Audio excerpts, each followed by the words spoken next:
Paalala, ang kabanatang ito ay naglalaman ng mga patunay ng pananampalatayang Crusaders of the Divine Church of Christ sa katotohanan.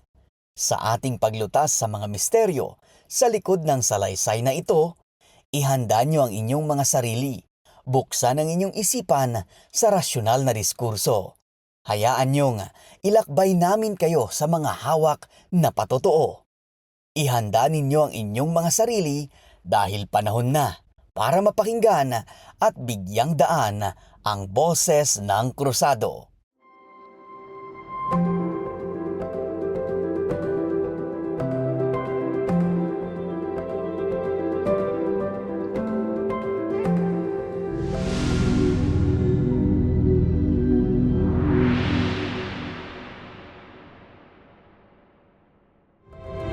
Maligayang Pasko po sa ating lahat. Nagagalak po akong itampok ang isang espesyal na episode na ito kasama ang isang espesyal na tao sa ating mga puso. Siyempre po, nakadagdag pa sa excitement ko ang napakagandang paksang aming nakatakdang talakayin kasama kayo. Samahan niyo po ako sa isa na namang yugto ng makabuluhang podcast. Ako po si Jenny Rose Fabular at ito ang CDCC Podcast, Timek T. Cruzado. Peace on earth, goodwill to men, share the true Christmas for the world to be one. Diyan po iikot ang ating mga tsikahan ngayong araw. Ang iba ay naaabala kung anong isusuot nila sa pinakamataas na misa. Ang ilan ay nag-iisip naman kung ano kayang masarap na handa. Yun din pong kaibigan ko ay problemado rin kung ano kayang ireregalo niya. Tunay nga na masaya na paghandaan ang Pasko. Ngunit sa likod ng maraming paghahandang ito, huwag po sana nating kalimutan ang tunay na diwa ng paggunita ng Pasko. Ang Pasko ay pag-alala sa kapanganakan ng Panginoong Hesukristo at ni Ama Monsenyor Dr. Rufino S. Magliba. Kaya, pasibulin nawa natin sa ating mga isip ang kahalagahan ng selebrasyong ito. Masaya ang Pasko. Para po sa akin, ito ang pinakamasayang araw ng bawat taon.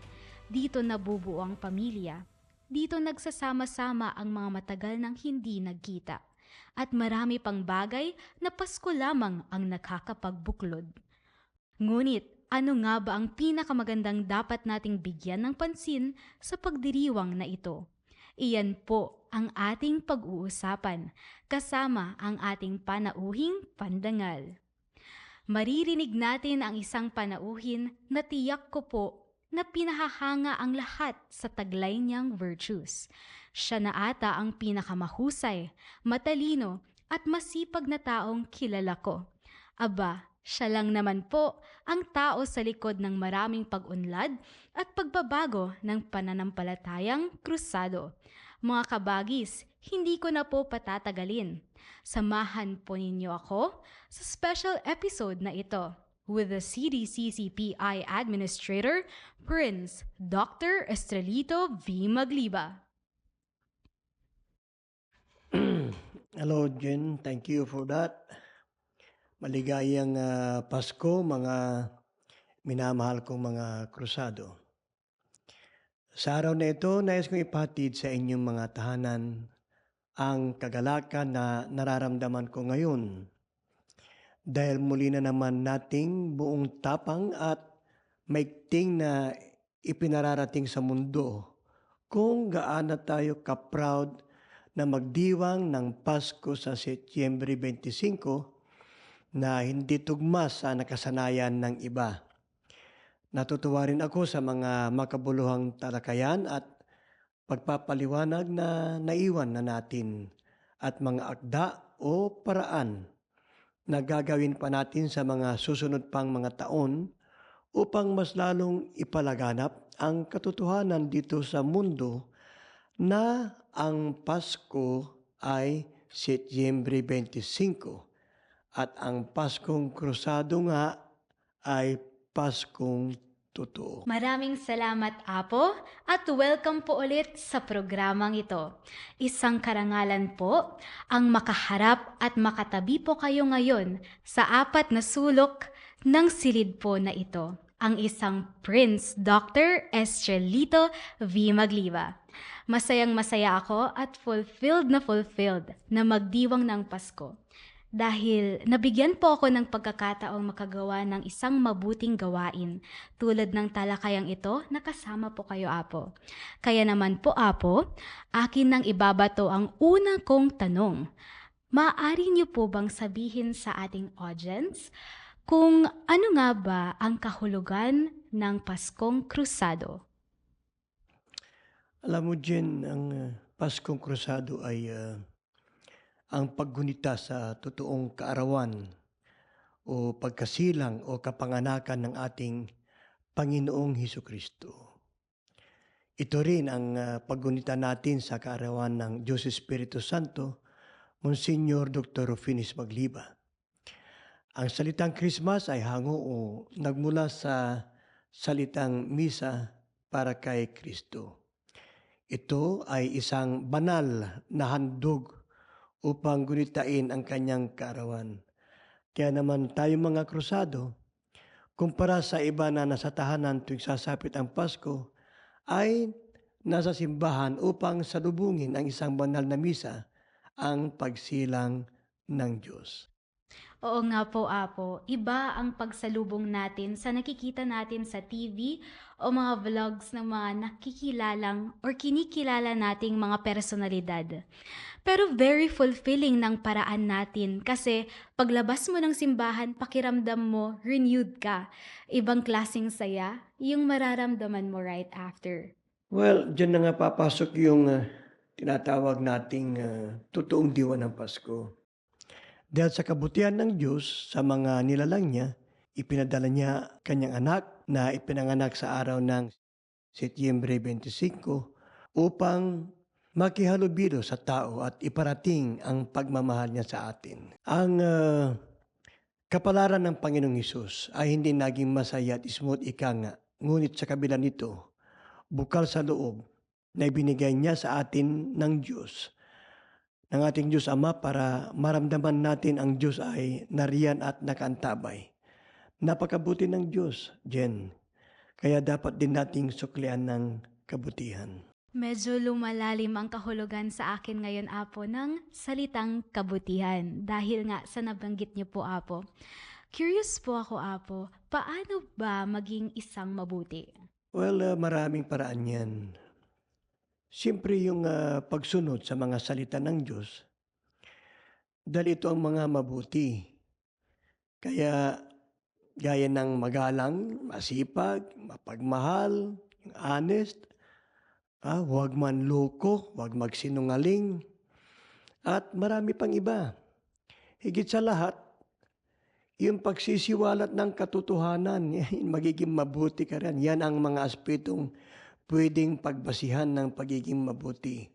Ang mga ito ay hindi mababago kahit saang dako ka ng mundo mapunta. Kaya nilang bumuklod ng iba't ibang mga kultura, lahi o bansa. Hindi sila naluluma o nalalaos. Kapag taglay mo ang mga yan, saan mang dako ng mundo ka magpunta, anumang pagsubok ang ibato sa iyo ng buhay, ang mundo ang yayakap sa iyo para protektahan ka. Ganyan ang kabutihan. Dahil yan ang ipinakita sa atin ng Diyos Ama noong ipinadala niya ang kanyang anak na si Panginoong Hesus. At ganyan din ang hiniling ni Apo Hesus, ang ikalawang sugo, ang Espiritu Santo, Monsignor Dr. Rufinis Magliba, na siyang ating tanggapin. Ganyan din sana ang dapat taglayin ng bawat isa kung mayroon tayo ng mga yan, napakabuti ng mundo dyan. Opo, Apo. Gusto ko rin po sanang maging mabuti, Apo. Pero hindi ko alam kung paano magsimula. I mean, hindi ko alam paano ko may embody sa sarili ko ang mga values na iyon, Apo. Well, Umpisahan natin kaya sa pagkilala ng katotohanan. Una na riyan ang totoong petsa ng kapanganakan ng Panginoong Hesus. At paghanap sa kaibuturan ng iyong puso ang masugid na pagsunod sa kagustuhan ng Panginoon. Ang mundo ay unti-unting binabalot ng mga makamundong ideolohiya na nagpapabulag sa mata ng mga tao, rason upang hindi nila makita ang katotohanan. At marami nang nabulag. Kaya kung gusto mo mag-umpisa sa paggawa ng mabuti, umpisan mo sa pagtulong sa iyong kapwa na madala sila sa kaliwanagan upang hindi sila nabubuhay sa akala, maling akala. Akala nila tama ang araw na pinagdiriwang nila pero mali pala. Akala nila tamang gumawa ng mga hindi makabuluhang bagay ang araw ng Pasko. Sa halip na magsimba, ngunit mali pala. Marahil hindi alam ng mga kapwa natin taong ito na mali sila. Kaya gawan mo sila ng kabutihan sa pamamagitan ng pagpapaliwanag sa kanila ng katotohanan.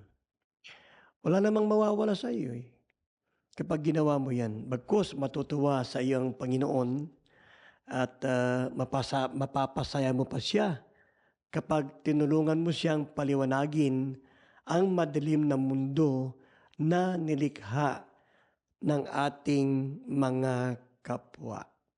So ganyan po pala ang role ng isang krusado, Apo, ang magdala ng kaliwanagan.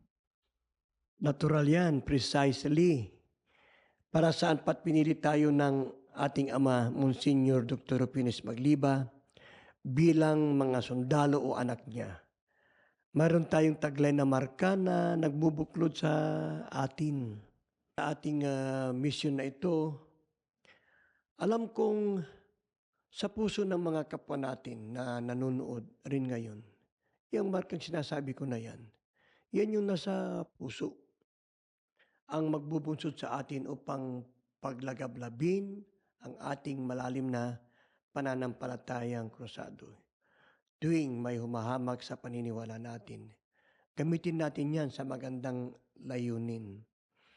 Let us enlighten the world of the truth about the birth of Jesus Christ at itama natin ang mga maling aral at tradisyon na kanilang nakagisnan, tinanggap at nakasanayan. At dahil marami ang gumagawa at tumutupad sa mga kagaliang ito, akala nila ay tama nga ang nakasanayan nilang ito. Kaya tungkulin natin dyan yan, bahagi sa kanila ang katotohanan upang itama ang kamaliang ito. Ganun pa man, hindi rin natin sila masisi sa kamaliang ito dahil walang makapagsasabi o nagsasabi ng katotohanan sa kanila Sa kadalahanan na ang mga taong dapat magbigay ng liwanag ay tinago pa nila ang katotohanan. Di ba? Yan na po siguro, Apo, ang tinatawag natin na goodwill, Apo. In the long run, saan po ba tayo pupunta, Apo? Ang maliit na hakbang kapag pinagsama-sama makakarating sa malayo. Ang boses ng bawat isa kapag sabay-sabay na lumikha ng tunog ay aalingaw-ngaw ng napakalakas at nakakagising sa tulog na kamalayan. Kung umpisan mo at sasabayan ang mga kapwa natin mga krusado, ang isa ay magiging dalawa at dodoble hanggang sa marating natin ang lahat ng sulok ng mundong ito. Hanggang mapalaganap natin ang ating adhikaing magdala ng kaliwanagan at katotohanan. Kapag nagawa natin yan, magiging magkakaroon ng pagkakaisa. Ang mga tao ay bubuklurin ng isang pananampalataya, iisang katotohanan, iisang Diyos at iisang payapang mundo. Gaya nga nung nasa Belgium ako last year, nung nag-travel ako diyan, kasama ko ang aking, ginang. Tinanong ako ng asawa ng isang miyembro doon na sundalo daw siya sa Belgian Army. Ang tanong niya sa akin, "Are you trying to change the world?" Yan ang tanong niya. Ano naman sagot niyo, Apo? Ang sagot ko, "Well, what is impossible to man is not impossible to God." Kasi kako nga, kung ikaw maniwala ka sa akin, yung anak mo, mga kamag-anak mo, kaibigan mo, sumama lahat, naniwala, o di, mababago natin ang mundo kako sa kanya. At tinanong ko rin siya, sabi ko sa kanya gusto mo bang mapagsisinungalingan? O, di ba? O, sabi niya, no. O, yan ang sagot. Yes, no one wants that. Kaya sabi ko, itigil na ang kasinungalingan. Dapat mabuhay tayo sa katotohanan. Tingnan natin ang bisita ko sa Bethlehem noong last year, noong wala pang gira doon kasi October lang nangyari yon. Last year nandun ako, kasama ko rin ng aking unang ginang, sila Bishop Roldan. At panoorin natin yung clip. But here we celebrate Christmas 3 times. December 24-25 is for Catholics, January 6-7 is for Orthodox, Coptics and Assyrians, and January 18-19 is for Armenians. We have a whole month. 3 beses sila nagsiselebrate ng birthday ni Jesus doon. O Christmas na tinatawag doon. Paano nangyari yan? 3 beses bang ipinanganak si Apo Jesus? Di ba? Nasyak ako doon sa sinabi nung tourist guide namin. Kasi nga, for what reason, bigla niyang sinabi na pinakamahaba ang Christmas celebration daw doon dahil December 24-25 sa Roman Catholic, December 6-7 sa Orthodox, sa mga Coptics, sabi niya, mga Assyrians, 18-19 ang mga Armenian Catholics. Baka ako 3 beses na ipinanganak si Jesus Christ. Ngunit, ang sabi niya, wala ring tama doon O, tingnan yung clip niya ulit, i-review ninyo. Ang sabi niya doon, because there were sheep herds in the field during those months. They say that December, January. they don't really celebrate Christmas here in December because the weather is cold and they don't believe that the census date is December because she said that it was too cold, right? Yeah, because when Jesus was born, as I told you, there were shepherds in the field. Exactly. So it's Shepherds do not go in winter. exactly. Yeah, thank you. But you're still celebrating. What's the point celebrating December? It's a tradition. Tradition. We know it, but it's a tradition. Ah, So you know that Jesus was not born in December. No, not December. thank you. Kinilala na yung ating selebrasyon ng maraming lugar dito sa Pilipinas, Region 1, 2, 3, mga probinsya na kumilala na ng Pasko ng Krusado sa Setyembre 25 at hanggang sa abroad. Kaya sabi ko, saan ba pupunta yan? Kundi ang pagbabago. Noted, Apo. Wala po akong ibang masabi, Apo, kundi nasa likod niyo po kami sa lahat ng inyong adhikain. Hangarin po namin na may pabatid ang aming suporta sa kahit ano pa mang paraan upang ipagpatuloy po ninyo ang lahat ng mga magagandang programa at layunin ng Crusaders of the Divine Church of Christ sa pagpapalaganap ng mga salita ng Diyos na magbubukas sa mga mata ng lipunan sa katotohanang magpapalaya at magliligtas sa ating lahat. Maraming salamat, Apo Prince Dr. Estrelito V. Magliba, Overall Administrator ng Crusaders of the Divine Church of Christ, sa malamang na talakayang ito tungkol sa kasaysayan ng CDCCPI.